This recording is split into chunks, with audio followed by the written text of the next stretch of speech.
Pafonga mai loa o le atato waloa tu tato por kalame. Lango ina matongia el committee o lo tape na ina matu fatsia le fa moe toi filfili ai Governor Lemanu ma Lieutenant Governor Lapui mo le tofi kovana ma le Lieutenant kovana ile nei voi tausanga lua afe lua fa.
Minuta na tale o le tu la valu American Samoa na wa fa fonga mai ilo la fa moe le vile na o lo tapa sa ai la ta ya la ai la sai nga ma lo nei tu sanga lua fe lu fa ma utam na tu sa no le nei tu atu le ho ma tu pa ta se te nei ma le fio na tama le tu ya le manu ya va pe fo ile to fa to ya la pui ya mo le la sa no anga. Ya, Governor, mole fa felo ina fo il tato tu o wale tu par pala o American Samoa fa fo mai. Te fu manuia le tato o lo kalama le tae ele sunga te po u le po ma te no fo fatu mo na fionga ko vana lutena.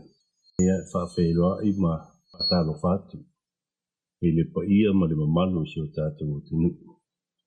La mona fa wau le nei po lo kalama pe ona fa pe na ona fa ta otolia I le asto na I ma le asto na ia o sa ma fa inga ta o si ta to tenu ia le fa inga malo ai me se fo ile le au fa inga lo na tofia le tu e ka le si fia ia le ale o ie se fa mtalang o umana ta no atu se tenu sola na mona ia ta wia no fa ta lo fa tu le nei ta au le malu ma io le tenu American Samoa me se Lemanu and Lt tuila o nu mo henga ia me se fo ta po inga ia te o tu mompuli fa tai le lofa mo le anga leo le tua e ona o le nei ia so pa popo lo tu su fu mo se mato ora ia au nga pe to tua ia pe ia nga luenga ma fi au to fia ia le mamalo le tunu e fa pe fo I ma ua ma le fionga ko vana lutena ia ua lava le nei to finga ua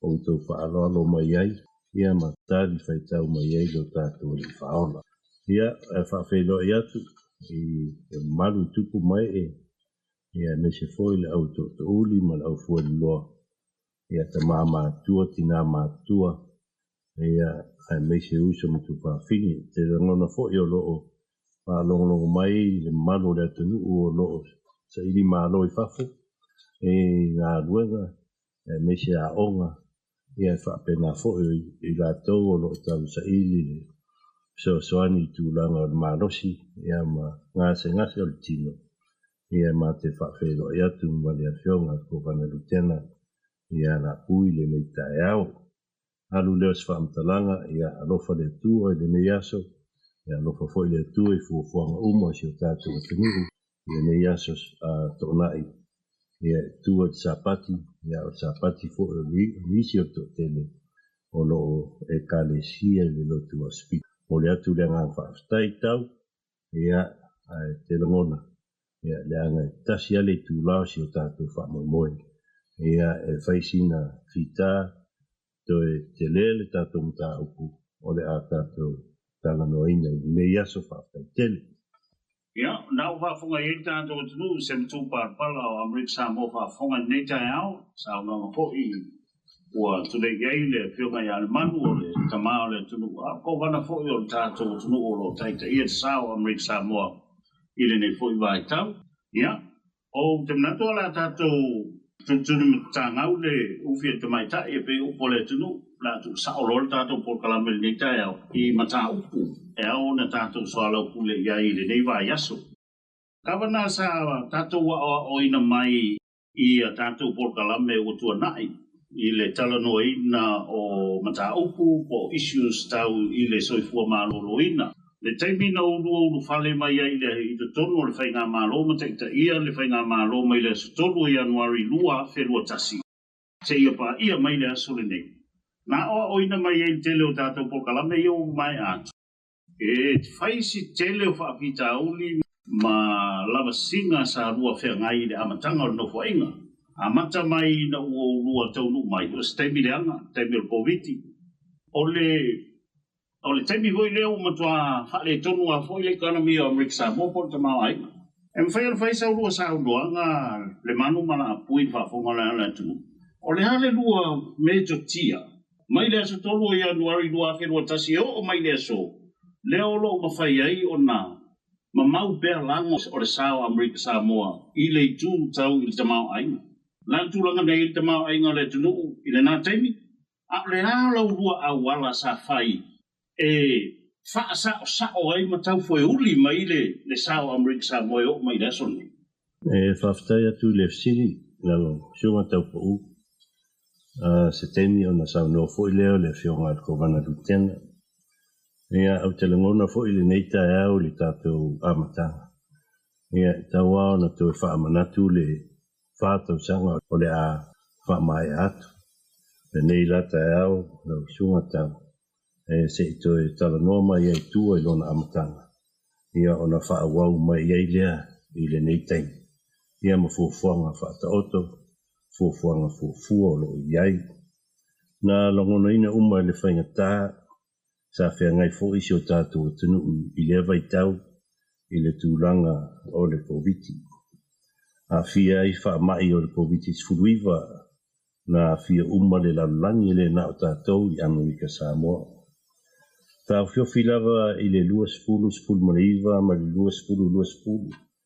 I le mātaimi ma le afionga ko wana i a lolo. Sa le whaingo fie. O mai loa i le luas fulu matasi. Tam whai le whainga malo fau. I lo no foatu ma le fio atu o le tofato to i ala pui. Sa ili au wala e toe au mai ei o tātou tangata na i fafo. Ma tau sa ili nisi tupe whaangau yo iei le malo. O le upumoni tau ma le whaafonga si o tātou tinu i le neita e au. E fau le no fua inga i ai peitai wa tūlai whaafitauli ma whaingata o le amatanga. O le upumoni a ia na le tatalo ma tuu atu i le tua i Mosef Sosoani. Ia e tau fuafua ai le whainga malo ma le tātou tinu. E mo lao na ma whaaftai le tua i lona puipui ngai soifua o tātou tangata na iai i le nāwa i tau ia ua mariliu ma whailangi lo lātou a malanga. Ia ona o le nei lava whaamai sa tātou iai. E whaaftai fo i le malo tele i ona taitai i le nāwa i tau i ai o mai nei. I le tele o Fesosoani na matala mai mo si o tātou teritori o loo manui ai pēr American Samoa ma o tātou tangata. O le mea moni. E mawhatia le tō tere o le atanu o le lalangi ia au American Samoa. O se avanoa le au maua. Ina ua sa saa mai le tamau a inga mai le malo tele. I se Fesosoani a wai le fita ma le whaingata. Na iai si o tātou whainga malo. Whaftai fo i leo whainga luenga a le malo. A whiongai whaton sili ma matanga luenga ese ma ofisa. Ai meise o le au whainga luenga sa lātou wha ngau yo ia polo kalama fuafua. Uno wai ma le filfilinga. Sa ili fsosoani le malo tele. Ia ai meise le fsosoani ia. Mautu ma saonga le muai ufuanga. Si o tātou o tenu ma le whainga malo. Whaftai lea tenu atoa. Ai meise o le fono whaitu la fono. I lea whionga presteinia ma le maota maulunga. Whionga le fono whetalai. Ia ai meise fo i sui filfilia o le maota. Ia ma le maota fono atoa. Pole tua mtausi sao wao ma umanga. Ia e meise le malo si o nuu ma whioanga. A wale lango ino le neifa moe moe. Na fuai ona le paulia lo tātou sa. Aina toa le lei. Ona o le loto nuu ma lo lātou whatu toina. O le tātou whainga malo. O le whamtalanga tau e tau toe manatu o itua. Ia o sa maa whaaftai i le mamalu le tunu. Ma le whainga malo aua ana le aile loto nuu ma le whirangang mai. Ia e le tātou tau nuu le lei mai i le nei vai tau. Tala noa lai tūlanga ta mau ainga. Lau sunga tau pa ma le malu fo le ata nuu whaafonga. Salo e tātou te amata mai o le Starkist. E peona manatua ma sila fia le ata nuu. E le tāpu mia le kampania le Starkist. I le tūla i le teimi o le COVID. Te le tamau ainga, te le whalangolango. Sa tuu iei le whainga malo. I le fisosoani mai tamu whainga o le whatupeina ma tūlanga whapenale o le whainga malo. A o le mamalu fo le atunuu. O le tāngo lima ma fuafuanga whapena. Ia ua aue malanga mai. Ia e tamu whaipea. Ia maua ni ngā luenga mantua le atunuu. Na tupu lo le COVID, te pungi umal mea, te pungi umal si o tātou tino. Pea tātou manatua le le. E le ngata i ngā luenga, au pisinisi, ia o whale o loa, so se tu ai ngā. O le whai ngā luenga le malu le tunu. O le tango lima fo i le malu le tunu. O le maua fo i le tupe masani, ma le sosoani masani. E whai ei o lātou whe au, tongi ei o lātou pili, ia ai mese e fufuanga le tunu i o lātou ainga whanau ia ma lātou fufuanga masani ai le i o le tenu o COVID. Telepisi nisi la iti tau pa upe a manatua ia ua a whaina le nei COVID. Telepisi nisi la iti. Tele foi fufuanga matua ma i lātou uma sa tāpen ua le tau nuu. Ona o le tāngo rimu. Ia o tele o le atanu ua le lope a whai i whea. Ia o le peo tūlanga nā tau le whaaftai atu. Ia ma whaafeloa eto le neitai.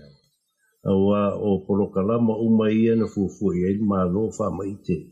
E peo na talo punou ia ma fuafua. I le atua. Ia e foa i mai le poto ma le malos. E tāpenai nei fuafua ma uma. Mana tua le tau na tatou a mata mai le.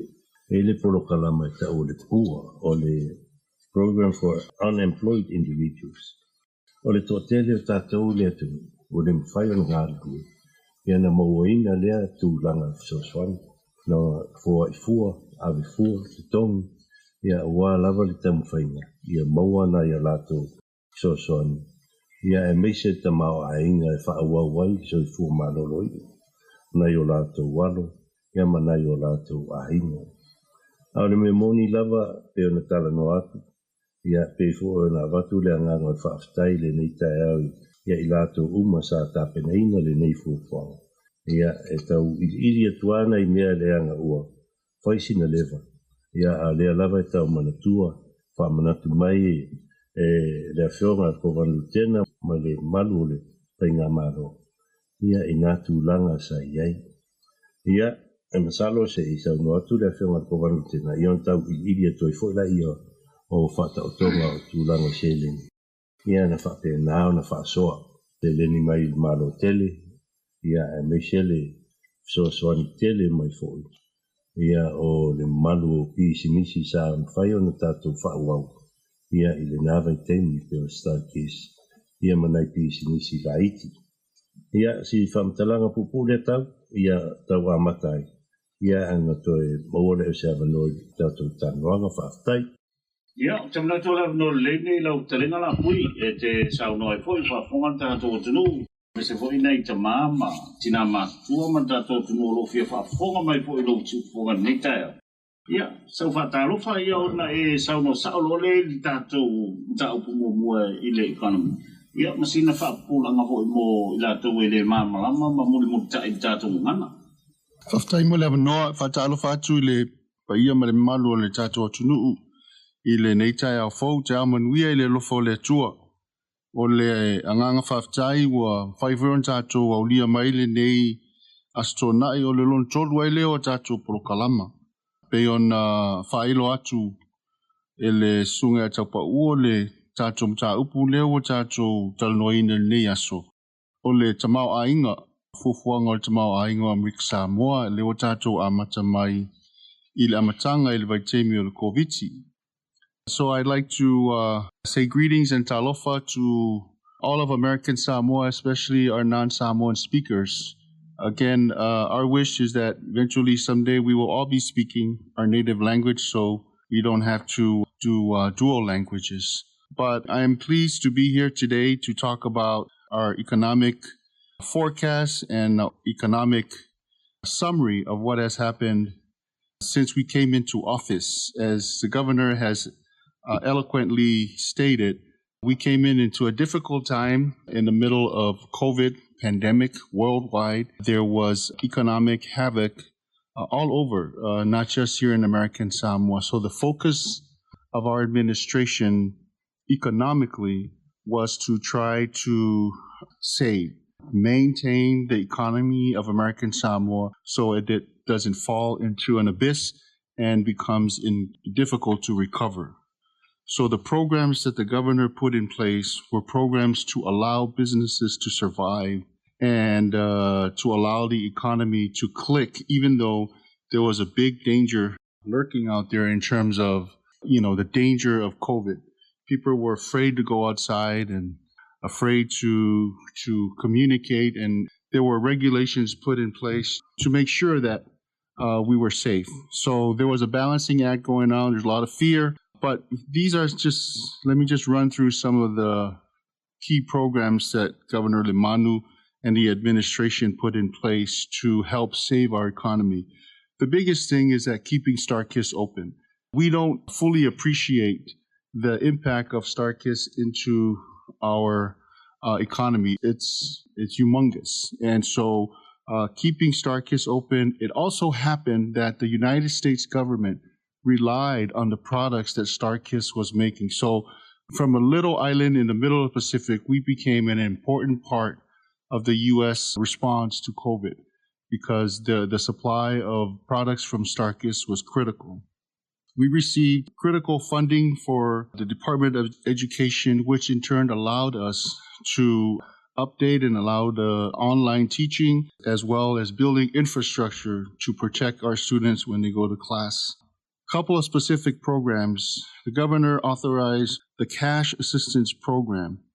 This is a program that was focused on private employees. So by this time, most of the American Samoa government employees were taken care of in terms of they didn't have to come to work, but they were still getting full pay. But the governor's concern turned on the private companies who could not afford to do such a thing. So we did this program where we provided $240 weekly for every private employee. According to the records, we gave out monies to 3,539 private employees, almost $2 million during this period. This also included nonprofit employees. 55 of those employees were given almost $40,000. There's a program called the Nonprofit Assistance Program, where the government gave out $4.5 million to help nonprofits like the Hope House, like ABLE. Foyo Latini received $100,000. Hope House received $2.9 million. All of these nonprofits were suffering during COVID because of the lack of funding. There's a cash assistance program for businesses to provide assistance to small to medium-sized businesses. It was administered by DOC and it assisted 199 businesses. we dispersed over $1.2 million in grant funding, ranging from $10,000 to $112,000. There was the Business Recovery Capital Program, which provided grants of up to $25,000 to businesses impacted by COVID. We helped 192 businesses with grant awards ranging from $5,000 to $2.5. Total disbursements from this program was almost $4 million. There was the Business Recovery Line of Credit, which provided loans to local businesses impacted by COVID. 29 local businesses benefited from this. This line of credit ranged from $50,000 to $500,000. According to records, 4.65 went to CBT. CBT had a line of credit of $500,000. All-Star received $100,000 a loan, and many other local companies benefited from this line of credit. Now, there's a question whether this line has to be paid back, but it benefited people during the time. Finally, we had the Emergency Renters Assistance Program, which provided 3 months rent payments plus utilities to 494 households in American Samoa. Total disbursements of about $2.7 million. And then we also had dispersed $10 million for broadband to improve access to broadband to people of American Samoa during the height of COVID. So these are just some of the examples of things that Governor Lemanu and the administration put in place to make sure that our economy continues to float and not sink into a situation where we couldn't recover. And I think because of what the governor did during this time, there's one other area that needs to be said. The Department of Human and Social Services continued to provide benefits. There were childcare that was still being provided, the ASNAP program, the lunch program for kids, even though there wasn't schools.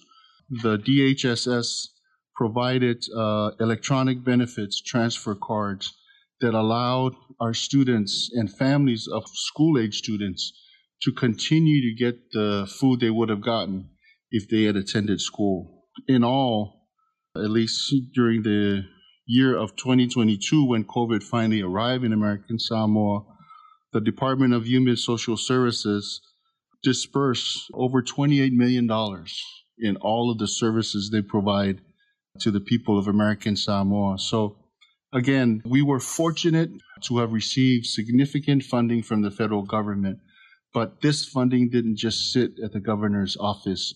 It was quickly dispersed and spread, and I think it really helped the people of American Samoa handle the difficulties of those dark days of COVID. Thank you. Now, so no tu le fionga ko vana rutena o le kumoni lapa. Ia le fionga ko vana rutena sa ta ina le vaenga sa la to fofoina le tulanga ko viki.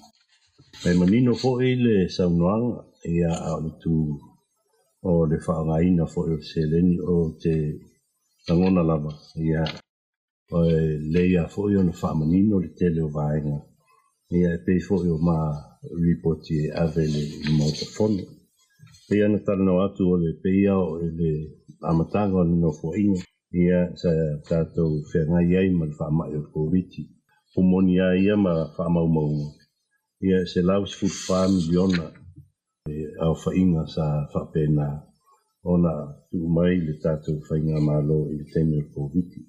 Lau whainga sa avatu le whaamai tonu ia e tam whai ai le tātou economy i ona fufuanga i le luas fulu mata, luas fulu marilua. Pe ona sa unua le whionga al kovana le tena. Le masalo e lata le 10 miliona alua tono tonginga o tātou hotels. Ia mawhane nofo i le temi o tātou repatriation, quarantine, tūlanga o mawhapena, 4 miliona e tūlanga le tātou se lenu, ia nā alu i whainga o mea aima mea tausami, ia i lātou uma sa tapenaina, ia tūlanga le tātou quarantine, ia ma tūlanga whapena.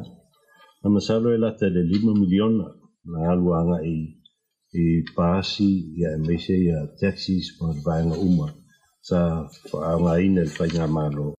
Ia tūlanga whi malanga ina o i la tau sa ngā lua ina. Ia le tūlanga o nei whaamai si o tātou o te nuu. 5 miliona na alu tutonu.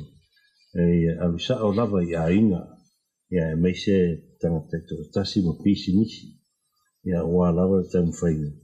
Ia toi whaola orla le ikanomia si o tātou o te nuu. A o tātou whiangai. Ia mal whainga tā, ia mal whita o le whaamai. Peon tāno ina. Nei aso. Na whailawa fo i le awhionga ko wana lutena ma le lātou task force. Tūlanga ia. E whai ia mauaile tūlanga e tātou whaamau tūai. Whai ngā tūi o si o tātou o te nuu. Ia e mauai fo i le se leni. Tango lima le atanu. Ia e whao ngā fo i whai ea lātou fufonga pion tāna o tenu sola. Ia o le eise ngā luenga, le ei tāpi nia le tele. Ia o te manatua sa tūwhatai se lauta la i le nā tenu. Tau mo whai ei e tūlanga i tū. Tele o fiso soani e whainga mālo am sawe umaru nei polo kalama. Ia o tau tō lau atu, ia whamanuianga si o tātou o tenu. Ia ena alu umai tono o tātou i kanami. Ia o wale tamu whainga o tātou whainga mālo i ronanga i guma. 10 miliona peon tāno atuai, ia na alu tono o tūlanga o tātou vaenga sa hire ma overtime ma tūlanga mo whapena i tamu whainga lava. I le nāra i taini o tātou whainga mālo. Ia o le pumoni a American Samoa sa tātou ngā lulua i neisi o tātou tenu. Ia sa tātou ngā lulua fo i whafo i awai. Wa peo i nā sa tātou amata mai ai. Ia wā lava le puipuinga o le whaamai. Ia awana i sao tia mai tono si o tātou tenu. 20 miliona tupe tātou American Samoa. Sa aru tātou tāpenanga i le motu i Hawaii. Ia e le i o mai le mamalu si o tātou tenu. Te le le fisosoani. Sa aru tono si o tātou whainga malo. Peon tano ap, tenu sola. Ia o nā fua alu le ono 10 miliona i tau whainga. O atina e o whainga malo. Ia wā lava fuafuanga. Nā fua mai i le tenu o COVID. E peo whale le malo. Ia peo tenu o pui ai le o tātou o tenu. I le ngatai whale ma mea umo whapena. Nā fua silfia le whainga malo. Ia le 2 miliona. Peo na ta oto i ei fuafuanga. I le whale le inga o si o tātou o ta ngase. Ia meise le tātou whale mai fōu o lo tau tā pena ma whātu langa. Ia o nei tūlanga nā si o tātou o tenu usa tātou a ngai mai ai. Ia au le nā vai ngā tupe tele na wala mai le tamu whainga o whaamai. Ia na maua e tātou whaamanuianga. Ia e sa le au maua i tūlanga o nā tātou lava ia. Ia tenu, o e upumone le lava se tēne tō lau ta tasi atuai fuafuanga. E tau uia na whalawa e tele isi o ma whaamtalanga ma le whionga ko wana lutena. Ia pēr na silofia le malo le atenu. Ia o le fua lava o le ola o le whainga malo i tūlanga o le economy. Ia e fua lunga GDP. Ia ua uma na whaamau ma whaatūlanga, tūlanga GDP, e peo na whaamauina e le mitanga luenga o le DOC, a le tātou o tenu. Sa alu lalo i le tātou GDP, i le vai temi na amatai le whainga malo, ia e peitai, ia o le pomoni, o e ua tūlanga le lei, le tātou GDP, i le tausanga o le luafe, lua spulma le lua, ia ono tele o nei wha manuianga, ua wha tustusia ma wha mau, ua wha popo, ua aluanga i lunga tātou GDP le tesi mani, 8%, ia mai le tasi tesi mani 50% sa alua i tua, i le temi na amata i le tātou no fo inga. Ia o le tau wha tala inatu na o nisi o fuafuanga tātou whainga malo. Ia pēo na tō lau atu e le whionga ko vanu tena, tele ma soloi le whamanianga. Ia o lo o lai ma so i fua ai le tātou tenu. I le tūlanga o whamanianga. ia ua lava i tātou economy lona aga i luma. Ua talanoa atu i se temi ua sola tau, ia lamona fo'i le manatu o le afioga le kovana le tene ma lo'u nofonofo atu. Masalo le fasilitele. O alani tapenaga i aga i luma. O le isi lea tulaga le ua umana fa'asoa atu le afioga le kovana le tene. Ia le ua ta'oto le tatou amataga. A le fa'asoa i le fuafuaga e ana i luma. Ia o le tala mo e tau ma le upumoni. Ia o le fuafuaga na e le aga'iga i luma. Na amata mai lava i tu, le tele o isi mea. Na amata na tapena mai tu o lo fa'auau ia o tau fuafuafu. Ia e fa'atulaga lelei. Ia wā fuafuaga i le aga'i luma si o tātou atunu. Ia e tau na fa'ataototo fa'apena ai tele fuafuaga le tātou atunu i le aga'i luma. E pei ona tapenaina i le whainga mālo. Ia i le nei vai tau. Ia e mise le tātou aga'i luma o si o tātou atunu. Whautai, leo sauna manino le whiunga le kovana i nei vaenga o tai au inisi o vaenga o whataoto le la fuafuanga. Ua sauna fo'i le whiunga le lutena kovana i le tele o pisinisi. Ia e maise o le awala ma le me tutia sa whaonga ina e taitai nei o lo mātou mafutatu. Ia e stabilize, pe whaatonu ai, pe whaeronga i pe le a ngai pe i lunga sao American Samoa. Lieutenant Governor Lapui, with all the assistance received by our business community, what plans do you have for the future of our economy? Thank you for the question.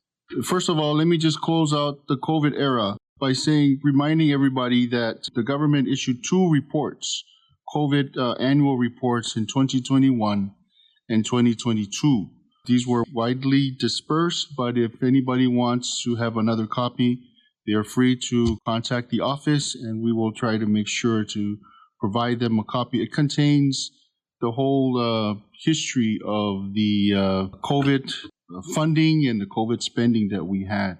So moving forward, the key things that we did as a government, which was kind of brave at the time, this is the motor that started to push everything, was the governor's decision to look at the reclassification of pay. Montua, we had pretty stale and stagnant pay in American Samoa government for many years. And so when we came into office, the minimum wage was $5.21, about $10,000 for the lowest paid employee. Still in the middle of COVID, the administration instituted a new classification, and now the minimum wage became $7.21, about $15,000. So everybody who was making the minimum wage immediately gets a $4,000 pay raise. And the impact of that goes all the way up to the highest paid person. So everybody got a bump up. The money that these government employees made allowed them to spend more to our local businesses. So it fed into the economy. People were buying more. In addition to the COVID checks that they're getting a pay raise from the government. And that allowed our businesses to weather the storm. These were all efforts to try to make sure that the economy of American Samoa does not sink. So to me, it started there. There were many other federal programs that came in and helped jumpstart our beginning to rise above from COVID. But the idea of the economy, as Governor Lemanu has mentioned before, you know, American Samoa is a small place, physically, small economy. And we cannot rely solely on our borders to feed the economy of American Samoa.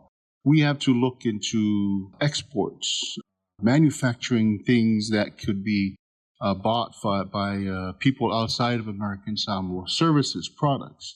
And so that's where StarKist and other services come in for us. I think it's important for American Samoa to continue to support StarKist and the whole infrastructure, the whole number of businesses that live off of StarKist.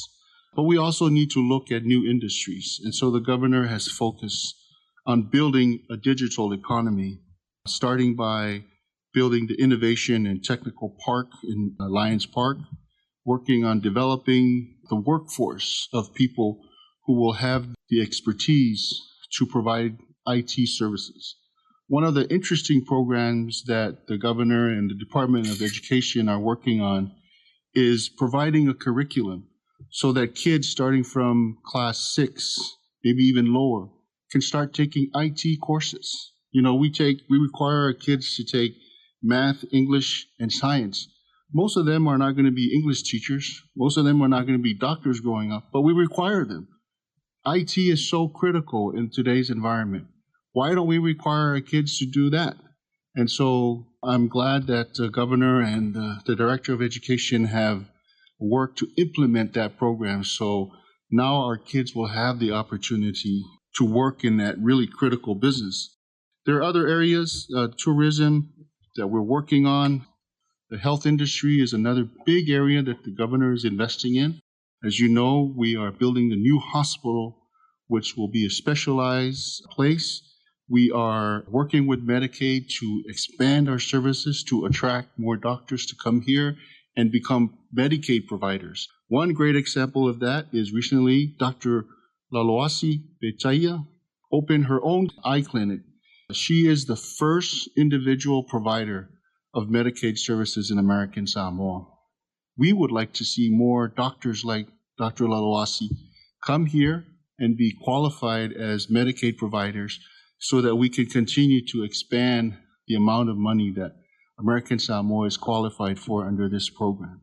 So we're relying on it. We're building a park for medical services, and we're hoping to attract U.S. doctors.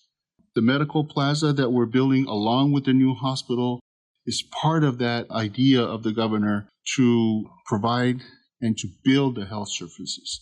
One thing that you will notice in the governor's economic plan is the idea of making American Samoa a hub for tourism, a hub for digital economy, a hub for health economy. So people will come here because we're the only U.S. flag country in the middle of the Pacific.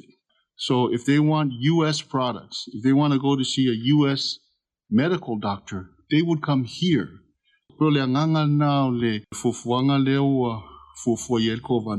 These plans have been built and developed and fine-tuned before, but now that we are in office, that's the idea. Final point is on the issue of regionalism and becoming a hub. We are pushing to become members of the Pacific community, as you know, Pacific Island Forum. We are leaving next Monday to go to Palau to make a bid for American Samoa to host the mini game. So those kind of activities where we bring people to American Samoa, spend their money, pay our hotels, and it grows the economy of American Samoa. Makwamaka ukio plan leo sa ngoi na pionga luten ko bana kabana e fe ne fa pulain na na sa mo fa fonga ngai ka mama tinama tua ya manita to tu luten le ke leo le lu plan le ta pena ya fa tu ma wina I pe le anga I lu mo economy o tama ai ngale tu ai le sili tau pe ona sa no le pionga ko bana luten e na fu mai level amtanga e ui lawan tato tapene ina le tūlanga ia tātou esemal COVID-19 fulmani. Ai te le fo I mena tupu mai e. Tau, ai Michel whakawhanga seo tātou. O le mea te le lawan tupu mai taimio COVID-19, o le cost of living, o le alu lunga o le tau soifuanga. Me umalena tupu mai o whatu susanga. Ia o le tau o le tangsi maa e le whaia COVID-19. Pe lima tā lama sena. Ia au alu lunga tau o tangsi mau toi titi, sfulvalu e tā lari tau le. Ia o le tau o lua le whape e valu tā la e le whaia COVID. Teimi nei o toi titi lu sfulua tā la. Whawa onga ia o tau o le soifuanga sa mawhatia isi o tātou tani. Ia na mawhaasoa ma le whionga le ko wana lutena. Te whape whea o na paise au wala. Ia e mawhai e le atunuu o na tau mawhai o na fuafua lato tau mawhai e aso oma. Ia mafuafua te tūlanga o aina. Tā pēnei no aina. O alme mo ia ia le mawhai na soifua seisi le alu cost of living I lunga. Ia alai tū maule tūlanga o tutongi. tūlanga tamau ainga I le aso ma le aso. Ona ina na fua mai ai le sitanga le whainga malo, Pēona saunoa le whionga ko wanu le tēnu. Whai fo o le alo lofa I le mamalo le tanu ua lewa na tautua. Ia a o le tau a le tongi a le tasi. Ia o le tau fo I o soifuanga I le nei vai tau. Ia o le ngā whatia.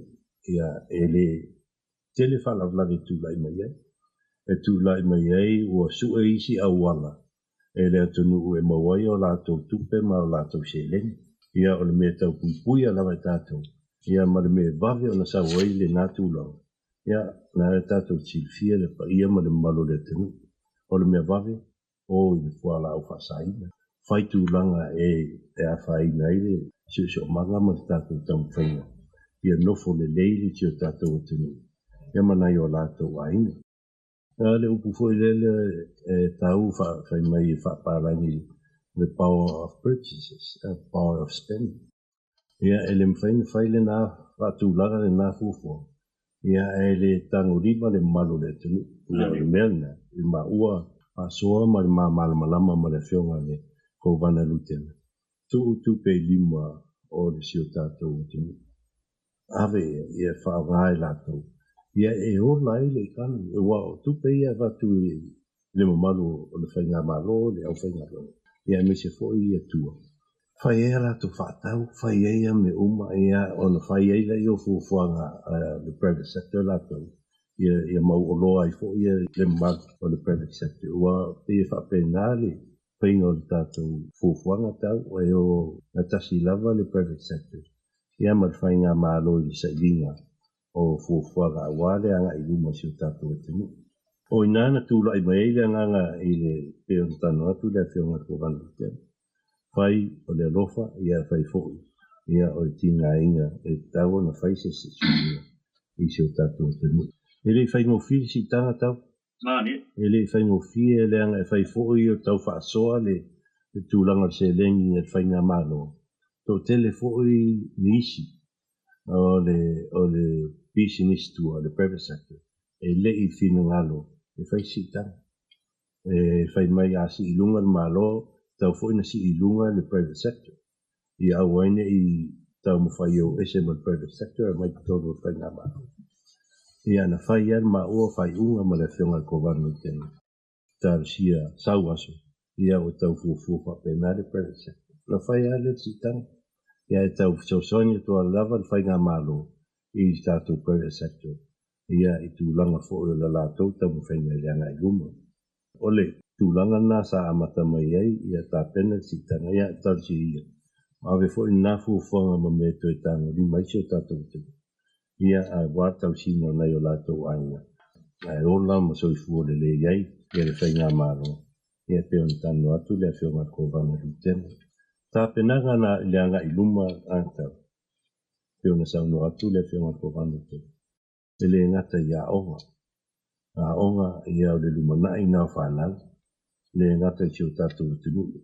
Ia o le fuafuanga lava ia. O le vai mamau. O le Pasifika atota. Ia mai se whaafonga angane tunu. Le aia se senga o a whaino American Samoa. Ui lava o tātou lei lalo Amerika. Ma le a whaina o motu o le Pasifika. Nei se. O mea le tupu I o, mea le a whaina I o, whapena koe tātou. Paua, le mea tātou tau. Nei si lei tiki a tātou. Tūlanga le soifuaka. Le paua nā, ma le whawhaingo fie. A le titana o le Pasifika. Ia o le tātou wainga ma maufo I Pasifika. Ia tau tia ia. Ave tātou. Ia ma se motu. E mo whai o na fisosoani atu I le Pasifika atoa. Ia e le ngata o mana onga o tātou. Ia ma manui ai tātou I tūlanga umolo I ai. Ia e manui ai fōi nei o tātou uso tua oi. O le whaonga. O le tūlanga leo le healthcare. A oisi atu motu o le Pasifika. E o umai New Zealand, Australia. E o uma pe o tātou. E o umai Hawaii, Amerika. Tau su e le tūlanga o sosoani I ngase. Ia, o le pe o mena ua nga I eise ma ua ma whauwhonga ma le kovana lutena. A le han me le whaalele I tātou I le American Samoa. Le tate baua so ni tele mai I malote. E fai fo o tato. Ia ai fai fo I ona o tato motu tua on. Ia au mai fo fai mo fie ia lato. Ia ai ola fo tato. E tato tano ni mutulang fa pena. O le alme le tulang wa o fa le lei tato wa o. Ia mese tato wa o mo lunga polis tu fatas. Fa wa fo fa pena fo Pacific. E u mai o New Zealand ma Australia a onga mai ai la ko ki ke li mo lu ka ko pa pe fo e o fo ia wa e o fo ia Amerika pa wale nei nei o mai aka ko e wa ia ta to online o isi a university le UH o Golden State ia mai isi a le San Diego State University ia nei polisi na le online ia ta to ai e mawhai ona tātou whaatinoina umatūlanga na. E anga I mai Pasifika I nei a tātou. Ia e meise o tātou lawatanga. Tātou o alo whanau le tunu. Ia ma tātou upa. E mawhai au tātou wa onga I nei. O whai fo ona tātou o I whare mai I nei. Yon sa unua le whionga ko wano tenu. Ia ai anga I mai fo I Pasifika. E ola I le tātou I kananga. Tūlanga umwhapena. O le tourism tau. O leisi lea vaenga tele tonu tato economy pe ona saunoa le whianga ko wanu tenu. E le I o tātou le tūlanga e manui e tātou I le area leo tourism. Tele o tunu. O tourism le soifua. Hawaii, Whapena, Guam, Saipan. Ia maisi atu motu le laitu o le Vasa Pacifica. O Virgin Island. A tau sila nei nuunga I lalo Amerika. Tamau ainga I o tourism o tato whaingata. Levan whawhinau nen tau, te langona o whinau mai I administration sua tonai. So I fua le whionga ko wana I Tomiola, so I fua le whionga ko wana I Alolo, ia le fwoi o tato no whai. Tato whinau lava le capital chalali tau, I le fia le whionga ko wana tena wa. O le mea lena tau amata mai tato whina. I le mea I le marotele. Whatanga ina mai tātou e whioa e mai eiva ale leo isi atu motu I nei o whioa I o. Nā tātou sisila nei le isi motu o Pasifika. Nā tō sisila I Samoa. E te leo vale le land mo e se Samoa. Le anga I motu isi. Ia o le whaingata mua na. Ia ma le tau o le pasese o loo iei nei. I le Hawaiian Air le o atu I Amerika, ma Hawaii. Ia, te tātou tau pasese le alu atu I alu Hawaii. Ai, tu salava le mamau, ma Hawaii alu Amerika. Ia, ai whaaluina, whaatoluina tau tātou. Ia, le se tūli se fia sau nei Amerika Samoa, ona o le tūlanga na. Au tupu na tūlanga, ona o le tātou tūlafono le ali konkeles Amerika. Ale tātou malote. Ia o le capital slot. Ia, tau, ona I fuafuanga na I le anga I luma. Ia o le tāua fu I o le nei tūlanga o le tourism. E tei ona ta otuai I le tātou tunu. Te tau mwhainga o lo tau mwhai anga iai. Ia, tau ranga nai whaima e tiro I lauaki. Ia, masalo wa vavai atu roa I le tiro mai atia. O inga e mea nai te. Ia, ai, pāngata I se whamatalanga. Pamatala hi te pamatala laga peon tan loatu le pa ia ma le mba ia o te lo nei mata upo le economy e le tasi sia stona e po se tu la fo e tasi e ma fai e ona tau ili ma famata ia atan se ia mo sia noa le sunga ata po uma le tato pale radio le 92.1 ia e tau tapenai ni isi tardonga ia stona ia sau whangata I lea whamtalanga tau langa o ulon mena tu kilo so le wat. Ia, o le atu atu lau nui lau whionga mo lau saunanga whai ia o na wrap up mai nole o le Lieutenant Kovana. Ia mwhai ua I Lieutenant Kovana tātou polkalame ni whainga tai au. Whaftai te lea tu le mea ia me se fo I whamalulua ki lea tunu. Ia o le ngase fo I lo tau whalongolong. I le ma polokalama tabu whai. O le pumonia pa ia ma le mamalo letani. E ui lava fo I o tūlanga o na o fuafuanga o sa linga tofi o le whainga malo. ai te le fo ile nga te le fo ile nga ile nei polo kalam ia e whaamanino ai ia tūlanga sa tātou wa sa mai ai o ma langona tuai se ma ua whaamatalanga manu pionga ko vana lutena ia e ui o ma ua fo i o sui tau ba ia ma ua fo i o lo tau ta ia tātou whainga ma lo ona o lo tau whaloano mo le tuai langa whaaftai le nei aso le pa ia ma le map o se o tātou tanu i la o tau whaafonga ia e me se fo e le nei aso le whaafonga mai o uso to whaafine ma to ngane ia e meise te mama tina alum whanau le tanu o lo o i whafo atu o se o tātou tanu ia o lo tātou nuina lava ia e le manu ia lau tele o se o tātou tanu leanga i ruma ai whaaftai a tele le nei aso i le tātou whatanuanga tau ia e meise le malu o le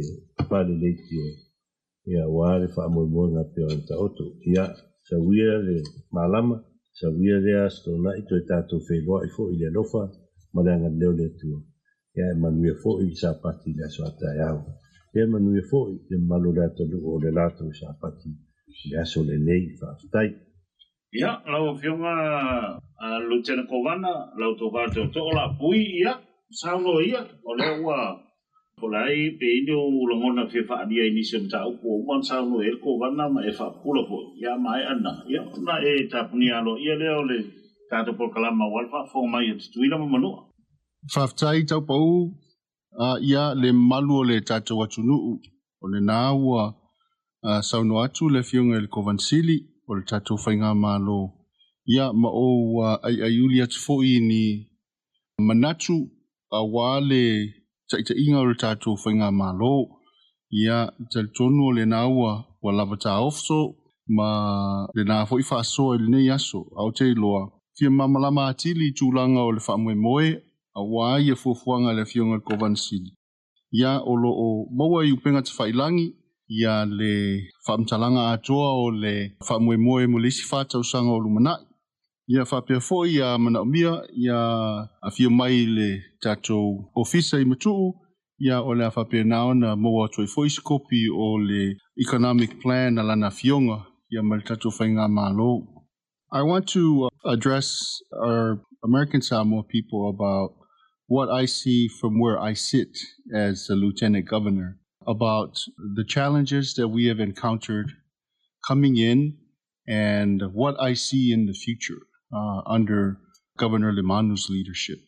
And I can attest from where I sit and what I see that the future of American Samoa is bright.